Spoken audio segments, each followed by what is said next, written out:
My name is Juan Ignacio Aguirre, but everyone calls me Nacho. I am 56 years old, and I don't know why. But today I woke up wanting to talk, to let out everything that one keeps inside for years, as if it didn't hurt, as if nothing had happened. But it did happen, and it hurts like it was yesterday. It hurts like...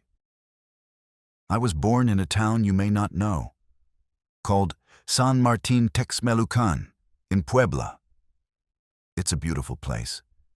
One of those places where you can still smell bread in the early morning, where neighbors greet each other by name, and where you think you're going to die old, seeing the same faces you've always seen. I was a baker for most of my life, since I was 12 years old. My dad put me in the oven before I learned to write my name properly. It wasn't a bad life. I'm not complaining about that.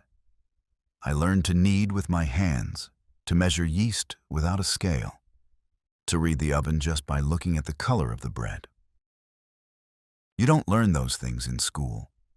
You learn them with your body, with hard knocks, with sleepless nights.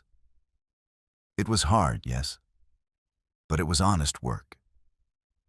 At 22, I already had my own little stall on the corner of the market. I sold with my wife, Lupita. She collected the money and I baked. We got by just enough. We weren't rich, but we had enough to eat, clothe the children, and treat ourselves to something special on Sundays. We had 3 children, 2 boys and a girl. The youngest, Valeria. Oh, Valeria. That girl changed my life. From a young age, she had a heart condition. Nothing serious, the doctors said. That with treatment she would be fine. But the treatments were expensive, and bread wasn't selling as well as it used to. Loans and debts piled up, 1 bad year, 2 bad years, and suddenly we were drowning. I lost my job, had to ask my friend for help, sold the old car. And even then, we couldn't afford the girl's medicine. You feel like a failure as a father when you can't pay for your daughter's health care, and I wouldn't wish that on anyone. That's when I started hearing things, that so-and-so had gone north and was sending dollars home, that what's-his-name had crossed the border and bought a house, that there was plenty of work in the United States, and you cling to what you hear because you have nothing else, because you see no way out. I remember the day I made the decision. It was a Thursday. Valeria had had a relapse. She was crying in pain, and I didn't even have enough money for a taxi to the hospital. We walked 3 kilometers, her sweating cold, me with a rage inside that I didn't know where to direct. That night, as I watched her sleep, I decided I was leaving. I didn't tell anyone, not even my wife, just my friend Julian, who had already crossed over years ago and told me he could find me a trustworthy coyote. I took out another loan, sold the few things I had left, and hugged my children as if I were coming back in a few days, even though inside I knew I might never return. I wasn't a kid anymore. I was 33 years old. But some people deceive themselves, thinking they can handle anything, that their bodies can endure, that faith is enough. They leave like Martine with a broken backpack, a couple of changes of clothes, 2 photographs, and a $20 bill that my father-in-law gave me, just in case, he told me. It wasn't even enough for water on the first day. I'll tell you everything that happened after that later. But for now, I just want you to know this. What I'm about to tell you is not a story. It's not one of those motivational tales you see on social media. It's the truth, plain and simple, just as I lived it. I'm not here to tell you that the American dream is a lie, nor am I here to tell you that everything is bad. What I want is for you to listen, as if you were sitting across from me, drinking coffee with bread, as we do back home. Why did I go through what I did? It scarred my soul. It changed me as a man, as a father, as everything. What if you're thinking about crossing, or you know someone who wants to? Maybe what I'm about to say will help you, not to scare you, not to judge you, just so you know. Because no one over there tells you what happens on this side. All you see are photos of cars, designer clothes, two-story houses. But you don't see the early mornings spent crying, the bodies that can't withstand the desert, the beds shared with 6 strangers, the jobs that break your back, the phone calls where your son no longer recognizes your voice. My name is Nacho, and I have more sad songs inside me than wrinkles on my face. But I'm alive. And if I speak, it's because I want you to know that not everything that shines in the United States is hope. Sometimes it's just a reflection of what you left behind. And yes, maybe you'll judge me. Maybe you'll think I was a fool. But before you do, listen. Give me a chance to tell you everything, because what I lived through, I didn't make up. I walked it, I cried it, I survived it. And if you too have had to leave your land, your family, your roots, maybe you understand what I'm talking about. They say that bread is made with 3 things: flour, water, and patient hands. But no one tells you that it also takes sleepless nights, blisters, and sometimes tears. I've been making bread since I was a child. My dad, Don Agustin, was an old-school baker. One of those who talked to the oven as if it were a living person. I watched him put the paddle in with strength and love, as if he were feeding the family with each roll. When I turned 12, I already knew how to make dough for conchas, bolillos, cuernitos, and pan de muerto. My dad's bakery was a few blocks from the Benito Juarez market. There, in San Martin, Tex Melucan. I got up at 3 in the morning, without an alarm clock. My body got used to the cold, the smell of yeast, and that strange silence when the whole town is asleep. It was hard, yes. But there was pride, knowing that people were having breakfast with what came out of your hands. That was worth something. After my dad died, I took over the business. I put my heart into it. I replaced the oven, painted the facade, and put up a new sign that said, Panaderia Aguirre, tradition since 1965. I got together with Lupita when I was 22. The patrol was a neighbor on the block, the daughter of the people who sold at the barricades. She was always cheerful, with a soft voice and quick hands for doing accounts. She became my partner without saying so. She served and I baked. We understood each other without speaking. It was like we were bread and coffee. The first few years were good. We sold well. We had regular customers. We had enough to go to Tianguis on Sundays, to treat the kids to ice cream, to buy Lupita a new blender when her old one broke. Simple things, but they made life bearable. We had 3 children. Gerardo, the oldest, was restless. He was always riding his bike, helping me carry the sacks. Then came Mateo, who was quieter, more inclined to watch the dough rise. And then Valeria arrived, my little girl. Oh, my beautiful little girl. She was born with a heart murmur. They told us at the clinic, we have to keep an eye on Mrs. Guiri. It's not serious, but she needs treatment. And so you say yes, of course, whatever it takes, even if you don't have enough money for the return trip. At first, everything fell into place. We got appointments. Lupita sold panadas on Saturdays to earn a little extra. But business started to slow down. The big chains came in, the convenience stores, the competition with cheaper bread, although it was better quality. People don't buy every day anymore. They go to Walmart. We kept baking the same, but selling half as much. And so, without realizing it, we started to get into debt. A loan to pay the rent. Another to buy flour. Another to cover a minor surgery for Valeria. It was all out of necessity. No one goes into debt for fun. But debts eat you alive. They're like termites. You don't see them, but when you turn around, you have nothing left.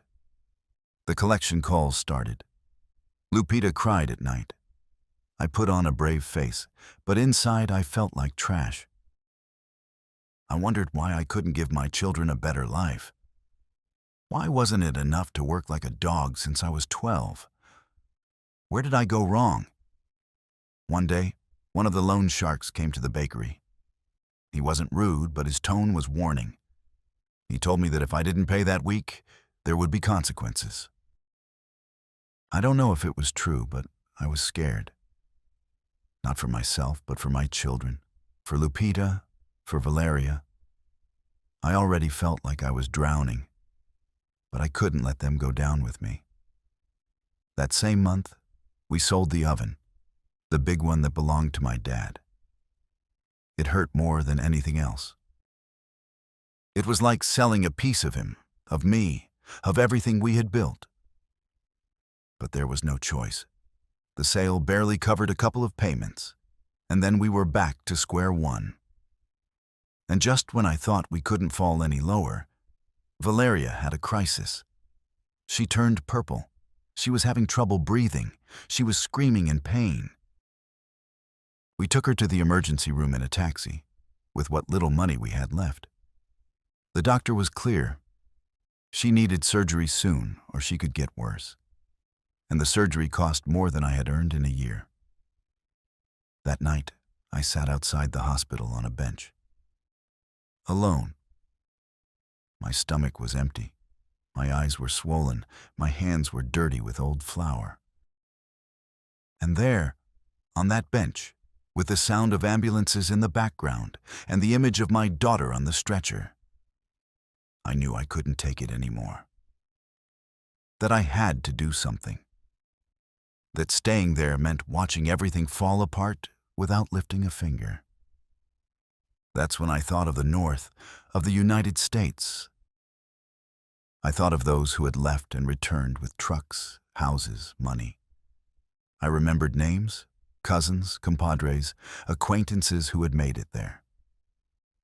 I was ashamed to think about it, to be honest, because I always said that you have to get ahead in your own country. But when your daughter is sick and you can't even afford medicine, your pride crumbles like dust. That's when I talked to my compadre Julian. He listened to me without judging me. He said he would help me cross.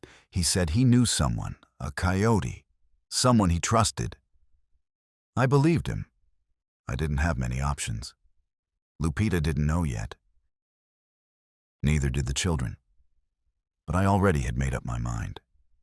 It was either leave or lose everything. I don't know if it was cowardice or courage. Maybe both. But that night on that sidewalk, the nacho I used to be, the baker, the father, the husband, broke. And in his place was a man who was afraid, angry, and had only one thing on his mind. To cross over. I don't know if you've ever had to look your children in the eyes and lie to them. Tell them that everything is going to be okay. When you know that you're about to leave, that there are no guarantees, that you don't know if you'll ever come back. Not even how. Not even when. That happened to me.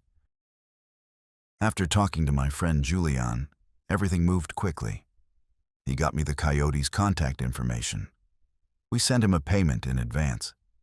He told me I would leave in 15 days, that I should show up in Nogales, Sonora, with the bare necessities.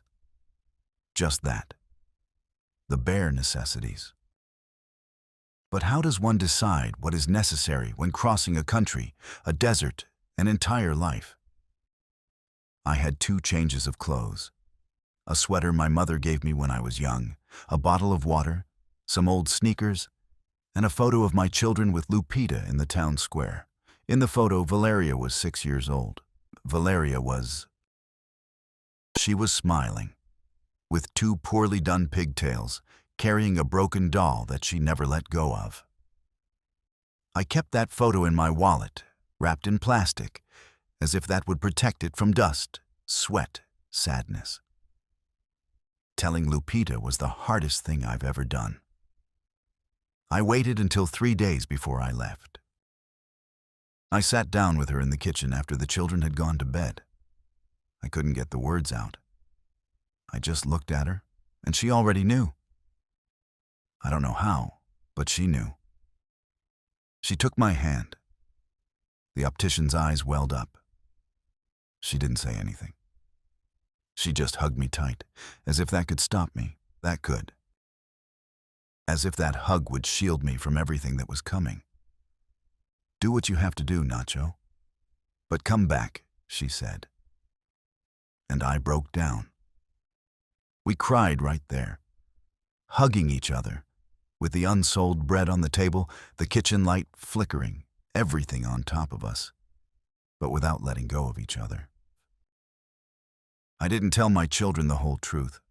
I just told them I was going to look for work, far away, that it was temporary, that I'd be back soon. Mateo, the middle one, asked me if I'd bring him a skateboard. I said yes, the best one I could find. Gerardo gave me a man's hug, strong, without tears. But Valeria whispered in my ear, "Don't go, Daddy. Stay with me." And then I felt my soul crumble. I couldn't promise her anything. Not that I'd come back. Not that I'd take care of her. Not that I'd see her grow up. Salides, San Martin, Tex, get me out of here at dawn. My buddy drove me in his truck to the bus station in Puebla. We hardly spoke on the way. He just gave me a sandwich wrapped in a napkin and a small bottle of water. He said, "Take care of yourself, Cabron." And he hugged me like a brother. It was the last familiar face I saw before I left. I didn't like the bus. The hours were endless. I watched the landscape go by as if it were part of someone else's movie. I couldn't feel my body. I was just scared. Not of the journey itself, but of myself, of not having the courage, of regretting it, of failing. In the seat next to me was a woman with her sleeping son. It reminded me of Lupita and Valeria. I wanted to get off right then and there, to go back, to say, never mind. But I didn't. I arrived in No Gales at night. He picked me up at a convivieja, along with 6 other men. No one spoke. We all had the same look of uncertainty, exhaustion, resignation. They took us to a small house where we all slept on the floor without mattresses. That's when I began to understand that this wasn't a trip. It was a test, and it was just beginning. That night, lying on the cold floor, I put the photo of my family on my chest. I closed my eyes and tried to imagine that I was at home, that I could hear Lupita's voice making coffee, that the children were playing in the yard, that Valeria was asking me to tell her another story before going to sleep. I clung to that memory. Because I knew that if I thought too much about what I had left behind, I wouldn't be able to hold on. And I'll tell you something. You leave. But the people you love stay inside you. Every step you take, every sip of water, every sleepless night. They go with you, even if you don't see them, even if you don't talk to them, even if it hurts. I left out of necessity. Yes, but also with guilt, with fear, with the feeling that I was betraying my people, my roots. I didn't want to leave. No one wants to leave. But life, sometimes it corners you, and you can only push forward or let yourself fall. And the further away I felt from my homeland, the tighter my chest felt. As if my soul weighed more than my backpack, as if the journey would never end. What you leave behind is not always forgotten. Now I understand. Because every street in my town, every smell, every laugh of my children stuck to my skin. And even though I crossed the border, I could never cross that pain. If someone tells you that crossing the desert is difficult, they're not telling you the whole truth. It's not just difficult. It's inhumane. It's feeling like you're dying 1,000 deaths and there's no one who can help you. It's walking with your soul in knots, your body at its limit, and your thoughts fixed on your family, trying to remember why the hell you decided to do this. We left the house in Hogales at 2 in the morning. The coyote woke us all up with a slap on the shoulder. There were 8 of us in total. 6 men, an elderly woman, and a guy about 20 years old who couldn't stop shaking. The coyote, who called himself El Cuero, told us, "Turn off your cell phones and don't make a sound. Just walk. I'll tell you when to rest." And so it began. We didn't get into an old truck with no license plates and no seats. We were all crouched down with our backs hunched over. No one spoke. No one asked anything. We all knew it wasn't the time to talk. We passed through Sonoita and from there to a point where there was no longer a road, just dirt, rocks, and darkness that seemed to swallow everything. That's where the walk began. At first, I was focused. One step after another, thinking about Valeria, about Lupita, about what I was going to do when I got there. But the hours began to weigh on me. The sun came out and beat down on our heads like lead. There was no shade, no trees, nowhere to hide from the heat. The desert is unforgiving and unyielding, and the leather told us we had to walk all day without stopping. If anyone fell behind, they were left behind. Just like that. The old lady began to pray softly. The kids' lips were already cracked. I tried to save water, but I felt like every sip lasted only a breath. By the second day, I couldn't feel my legs anymore. My feet were covered in blisters. The sun had burned the back of my neck. My mouth was so dry that I couldn't even swallow my saliva. I saw one of my companions, Biles, vomit. Another fell to his knees, and the leather man lifted him up, shouting, "Don't die here, you bastard!" But his voice already sounded like a distant echo. All I could think was, God, don't let me die here, not without seeing my children again. The nights were just as cruel. The cold cut through to the bone. We slept curled up in a ball, 5 of us, with nothing. We slept for 3 hours at most, and then we had to walk again. Sometimes we saw lights in the distance. We thought it was help. But the leather told us no, that they were patrols, that if they saw us, they would send us back. One morning, we found a bottle of water lying on the ground. Suzia drank it, but it was water. We all took a sip. I got the last sip. A warm drink, tasting of plastic and dust. But it felt like the sky was falling. For a moment, I thought I was going to faint. My ears started to ring. My kidneys hurt. And the photo of my family that I carried on my chest was wet with sweat. I thought about giving up, curling up and waiting, because I couldn't see the end. I didn't know if we had been there for 2 days, 3 or 4. Time doesn't exist in the desert. There is only the sun, the heat, the dust, and fear. Vicious things that I will never forget. We saw a backpack lying on the ground, then some sneakers, then a pair of pants, and then a body. Already dry, already part of the desert. El Guero just said, "Don't look, keep going." But I did see it. It was a young man, about 20, face down, motionless, alone. I imagined that he once had a mother, a father, dreams. And there he ended up, among the rocks and silence. That's when I understood that not everyone makes it. That crossing is no guarantee of anything. I don't know how, but we made it. One morning, after what seemed like an eternity, El Guero took us into an abandoned warehouse. He told us we were on the other side, that they would come for us in a few hours. I let myself fall to the floor. My hands were shaking. My lips were cracked, my eyes sunken, and my soul was in pieces. I didn't cry. I couldn't. I was dry inside. When they loaded us into the next truck, already in Arizona, no one spoke. We all stared ahead, as if something inside us had been left behind, as if we had left a part of our soul buried in that desert. I never saw the boy who was shaking again.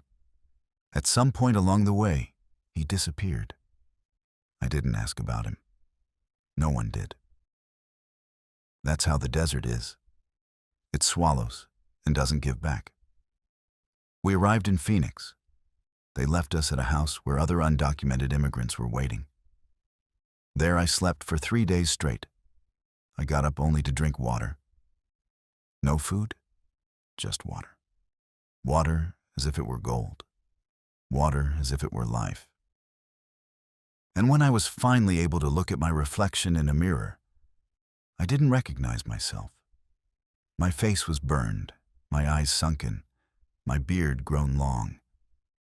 I wasn't Nacho the baker. I was someone else, someone who had walked between life and death. And the saddest thing of all is that I was just beginning my life in the American dream. I arrived in Los Angeles on a cloudy night, one of those nights that smells like smoke and concrete. I remember when I got out of the truck, the first thing I thought was, this is it. You imagine something else. Bright lights, clean streets, like in the movies. But what I saw was a dusty street, covered in graffiti, a lonely park with mattresses strewn about and people sleeping on the sidewalk. That was my welcome. My friend Julian had told me that his cousin Tonio would pick me up. A good guy, hard-working, he'll give you a hand. And yes, Tonio picked me up in a beat-up Suburban with banda music blaring. He didn't talk much. He just asked me if I had clean clothes and if I could pay him $200 for the room he was going to get me. I said yes, although I didn't even have $100. I kept quiet and nodded. I'd figure out how to pay him later. The room was part of a garage that had been converted into a storage room. It had no windows, an old mattress on the floor, and smelled of damp. That's where Moses slept. Me, a Guatemalan who spoke almost no English, a Salvadoran who cried at night, and 3 other countrymen who worked in construction.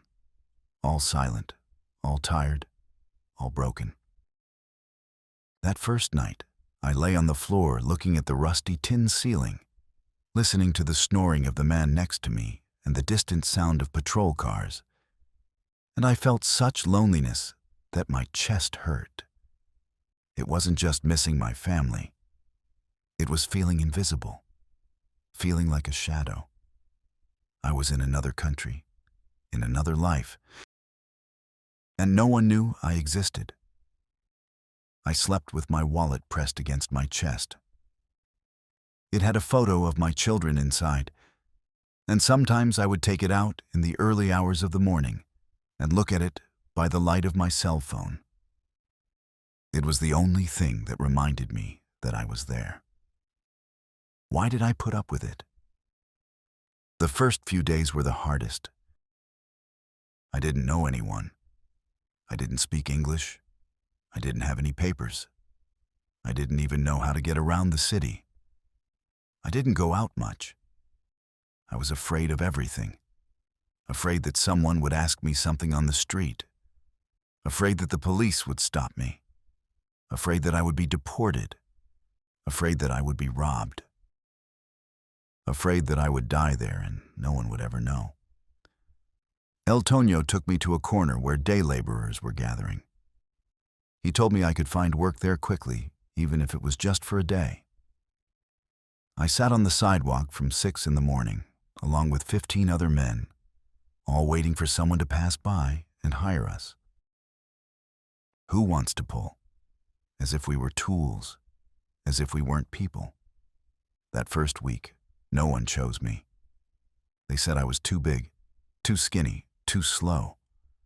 I just looked down, but my stomach was growling. So on Sunday, I gathered my courage and went knocking on doors, bakeries, restaurants. They said no. Again and again, until I walked into a bakery in Los Angeles called Titus Bakery. It smelled like pan dulce and old coffee. I approached the counter and said, "I'm a baker. I can make conchas, bolillos, cuernitos. I'll work for whatever you want to pay me." The owner, a chubby man with an unfriendly face, looked me up and down. "Do you have papers?" he asked. I shook my head. He scratched his chin. "You can be here at 4 in the morning every day." I said yes, and he shook my hand. "You start tomorrow." That's where my real life in the United States began. I worked 14 hours a day, no breaks, no insurance, no rights.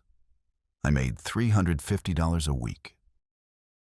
Of that, I gave $200 to the boss for the room, and with the rest, I lived. Or rather, I survived. I ate maruchan, rice with eggs, leftover panduro from work. Sometimes my back hurt so much that I couldn't walk. But I didn't say anything because I was afraid they would fire me. Because there, you don't complain, you endure. There were no Sundays, no parties, no birthdays. Time became a chain of identical days. Work, sleep, work. Like a ghost. Like a piece of furniture that no one sees. But is there? And the worst part was not talking to my family. I couldn't call them often. There was no privacy. There was no credit. I didn't want them to hear me like that. So defeated, so far away. I only sent them short messages when I could. "I'm fine. I'm working. I love you." But inside I was dying. One night, after 3 months of being there, I dreamed about Valeria. I dreamed she called me. She ran toward me and said, "Dad, you're not here anymore." I woke up crying silently. Like men cry when they have no one left to hug. And in the midst of all that, I began to feel something I had never felt in my homeland. Shame. Shame for being illegal. Ashamed of hiding, of living in the shadows, of being nobody. Because that's how it makes you feel. Worthless. Like you don't exist. Like you're just a number. A burden. A problem. But I stayed. Because if I left, I would lose everything I had endured. And if I stayed, I had the hope that one day I would be able to send enough money for Valeria's operation. That was my only reason for being there. That was the only reason. I slept on the floor, yes. But in my dreams, I was at home. And I lived in the shadows. But I dreamed of seeing the light again. I don't know when the days started to blur together so much that I couldn't tell Monday from Sunday. At the bakery, every day was the same. The same smell of sourdough, the same heat from the oven, the same cracked hands. I got so used to that tiredness that it felt like part of my body. Like another finger. I got up at 3:30 a.m. I didn't even need an alarm clock. My body woke me up on its own. I washed my face with cold water in the garage sink. I put on the same sweatshirt with flour stuck to it. And I walked 6 blocks to Titus Bakery. It was never fully light yet. The street was deserted, dark. Cats prowled among the trash cans, and the occasional homeless person slept on cardboard. I arrived before everyone else. Tito, the owner, had given me a copy of the key. He said he liked that I was punctual. What he never said was that I did what no one else wanted to do. Cleaning ovens, carrying sacks, sweeping, taking out the trash, baking, serving customers, whatever needed to be done. I was everything, but I was paid like one. Months passed, then years.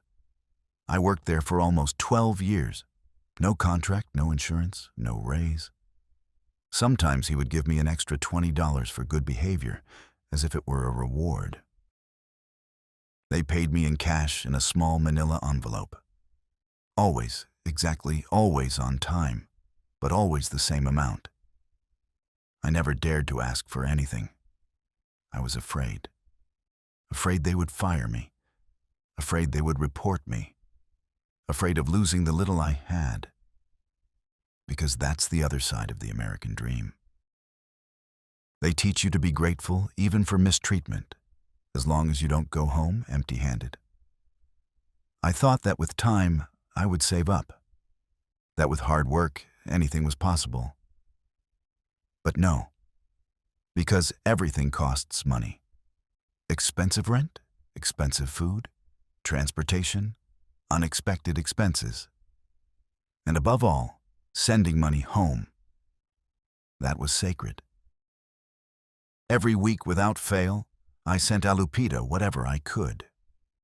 Sometimes $150, sometimes $100, sometimes less. And with that, she worked miracles to pay for Valeria's medicine, the children's school, food. I didn't ask what she used it for. I just trusted her. And that gave me some peace. But the truth is, it was never enough. Because the more I worked, the more I owed.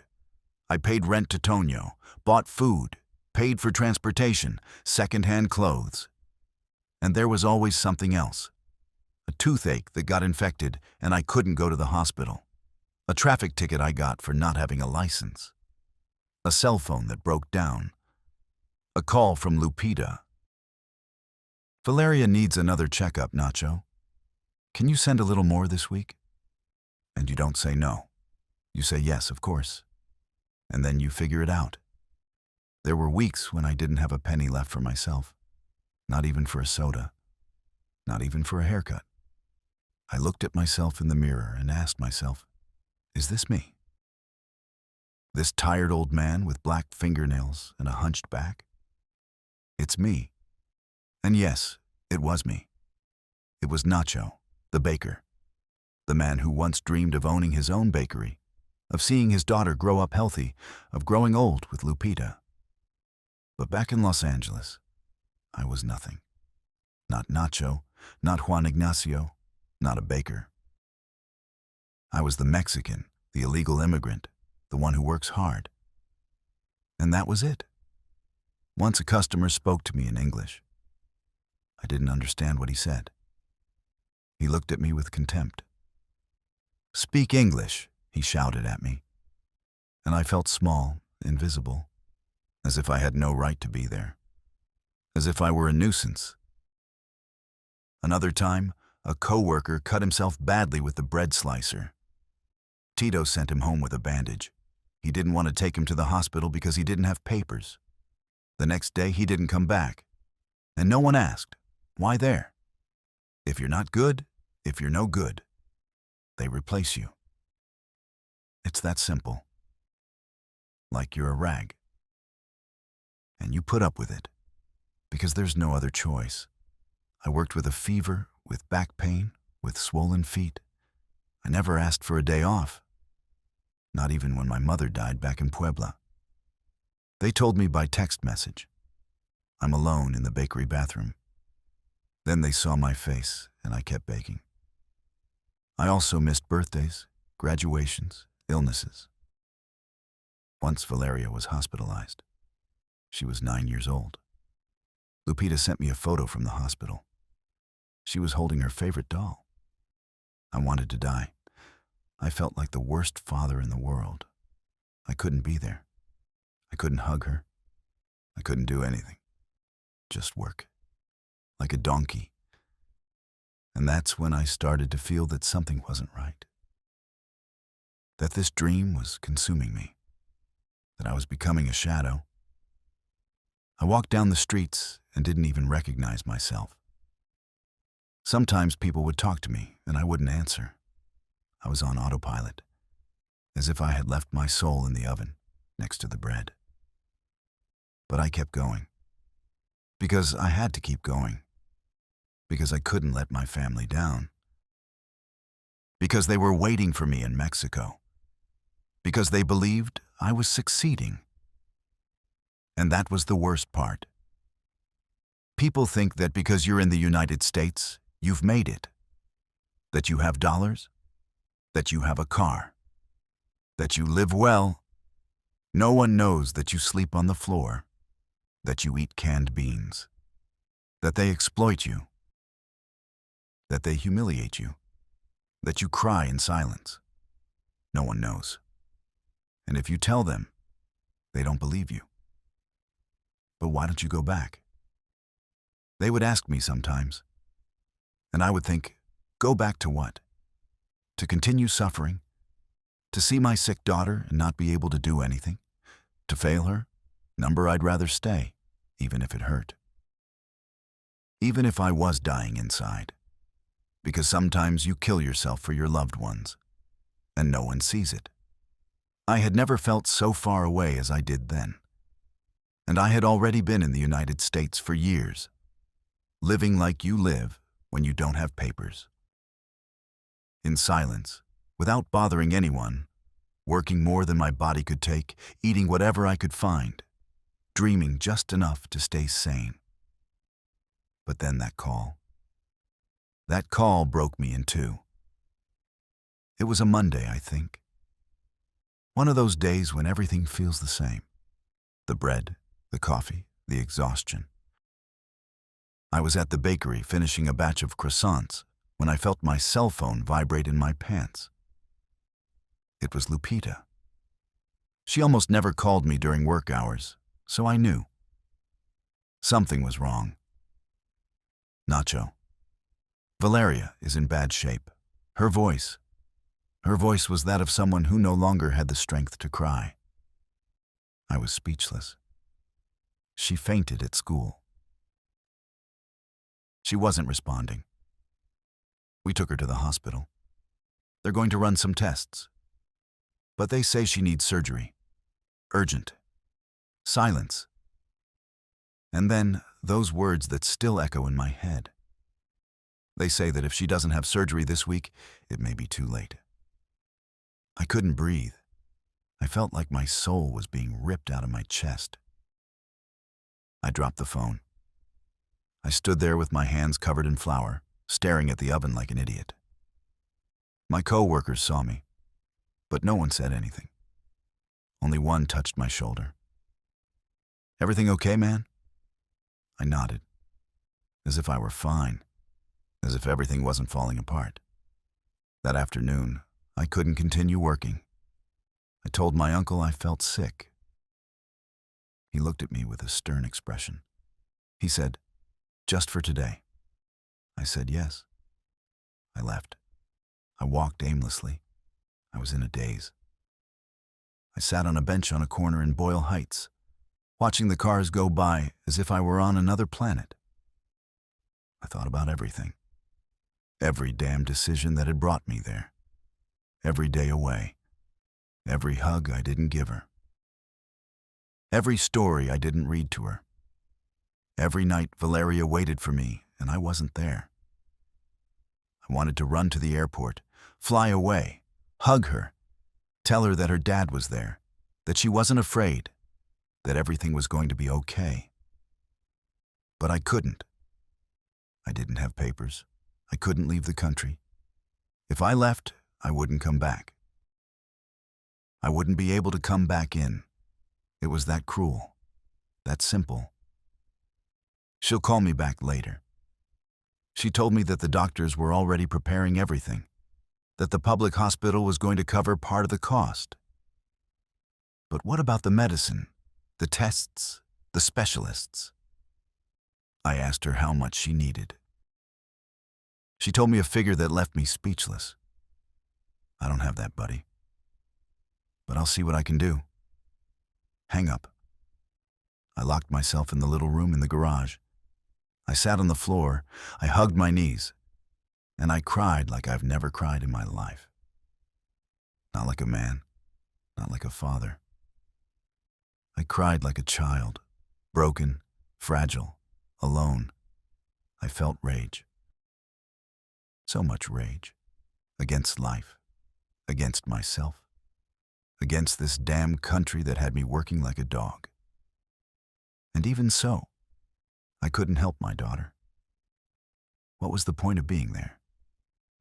What good were all those years without hugging her? What good were the blisters, the double shifts, the sleepless nights? What the hell was it all for? When my little girl needed me, I couldn't even be there. It's something you never forget. It's a wound that never heals. Valeria went into surgery on a Thursday afternoon. I was at the bakery. Tito told me I couldn't miss work. There were a lot of orders. I had no choice but to ask for permission. He told me to leave early, but not to do it again. I worked with puffy eyes, counting the minutes, waiting for a call. Every time my cell phone rang, my hands shook. Finally, that night, Lupita called me. Nacho, it went well. She's alive. And I collapsed. I cried again, this time out of relief, but also out of shame. Because I wasn't there. Because I wasn't the one who took care of her. It was Lupita. It was her grandmother. It was the nurses. All I did was send money. And as cruel as it may seem, money doesn't hug or comfort. It doesn't sing or look you in the eyes and say, I'm here. Valeria was in recovery for almost 2 weeks. I spoke to her once on a video call. Her little voice was weak, but she smiled. She said, Are you coming soon, Daddy? I didn't know what to say. I lied. I told her, Soon, my love. Soon. And I hung up before she saw me cry. After that, something changed in me. I no longer felt part of anything. I no longer had any hope. I no longer dreamed. I was just surviving. Day after day. Like just another body among many. Like a soul on pause. I started thinking about going back. Even if I had nothing. Even if they sent me back empty-handed. Even if everyone thought I had failed. Because the truth is that not being with your loved ones when they need you most is the worst failure of all. And I didn't want to keep failing. When you arrive in the United States, the first thing you lose is your name. You're no longer Nacho, or Don Juan, or Mr. Aguirre. No, you're the illegal, the wetback, the one without papers. And you get used to it. Not because you want to, but because you have no choice. Because to survive here, you have to become invisible.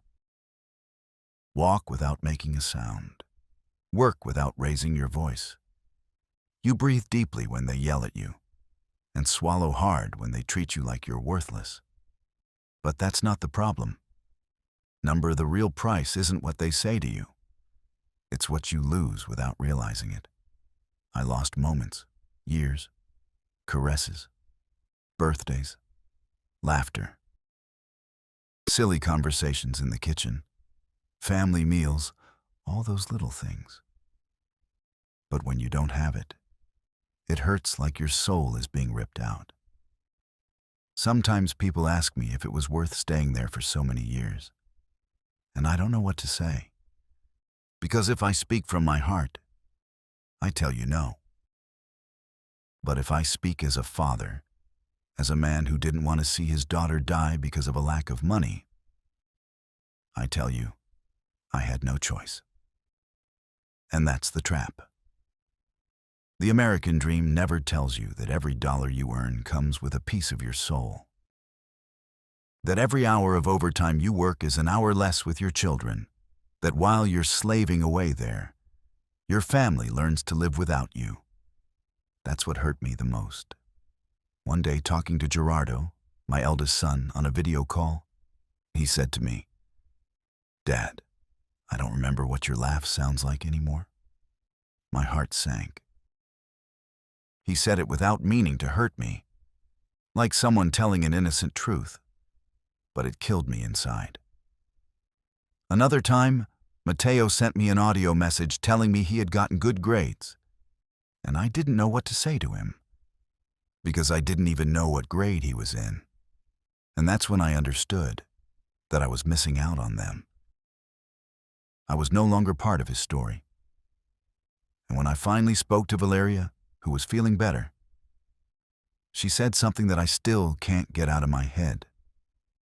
"Dad, you still love me, even though you're not here."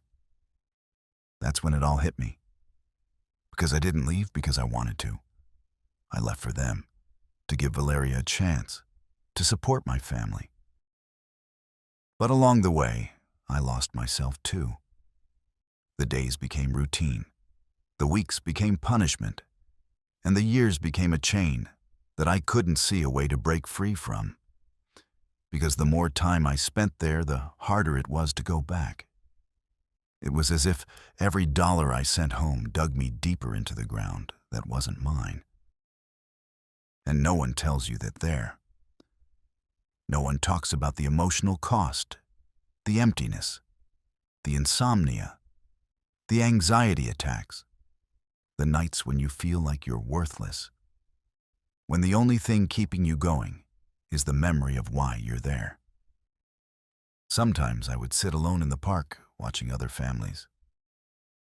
Parents with their children, laughing, playing soccer, eating ice cream, and I wanted to scream. I'm a father too. I'm the same. Only I'm not with them because I couldn't be. But I didn't scream. I just lowered my head and kept walking. Because that's what we do, those of us who stay behind. We walk in silence. I didn't have a car, or a house, or luxuries. Everything I earned, I sent home. And when I saw that it wasn't enough, it broke my heart. Because over there, money goes like water. But time, that doesn't come back. And no one prepares you for when your daughter says to you, "Dad," with distance, as if you were a distant relative. No one tells you that the hugs you don't give weigh heavily. Because yes, I managed to send money for her operation. Yes, I helped with her medication, but I wasn't there. It wasn't me who hugged her in the hospital. I wasn't the one who dried their tears. I wasn't the one who combed her pigtails when she came out. And that I will take with me to the grave. Because no amount of money can pay for what I lost. Not dollars, not papers, not promises. All I have left is this voice, this story, this testimony. Because the American dream is expensive. And it's not paid for with work. It's paid for with pieces of your soul. It's paid for with absence, with loneliness, with children who grow up without you, with parents who die without seeing you, with friends who forget your face, with a heart that turns to stone, so it doesn't break every time you think about what you left behind.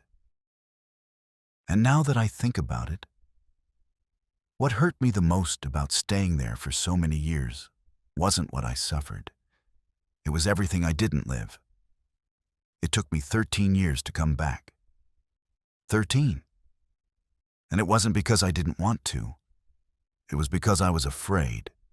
Because I felt that if I came back, I would have to face everything I left behind. Everything I failed at, everything I missed. And also because, deep down, I thought I no longer belonged there. That the guy who left was no longer the same guy who was coming back. That my family had already learned to live without me. That my children were different now. That I no longer knew what it felt like to give a hug without rushing. But there came a point when I couldn't take it anymore.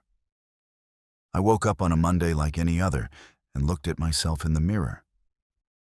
I looked old, hunched over. My hands were covered in calluses and my eyes were dull. And I thought, this is the man who wanted to give his family a better life. And then I felt something I had never felt so strongly before. Empty. I had nothing left there. Tito had sold the bakery. El Toño had moved to another state. The countrymen I shared a room with were gone, and I was still there like a dry plant that no one waters. I called Lupita. It was a long call full of silence. I didn't ask her permission. I just told her, I'm coming back. She didn't cry. She just said, we're here. And that was enough. I gathered what little I had. I bought a Greyhound ticket to El Paso. From there, a coyote took me back across the border to Ciudad Juarez. It wasn't easy, but this time I didn't feel afraid. I felt sad. As if I were burying a part of myself in those streets. I was returning to Mexico with nothing. No papers, no savings, no gifts, no plans. Just an old suitcase, a worn-out jacket, and anxiety in my chest that made me tremble. When I arrived in San Martin Texmelucan, the town was different. More cars, more noise, more construction. But also dirtier, more forgotten. I walked through the streets like a stranger. No one recognized me. No one greeted me. I arrived at the house. I knocked on the door, and it took a while for someone to open it.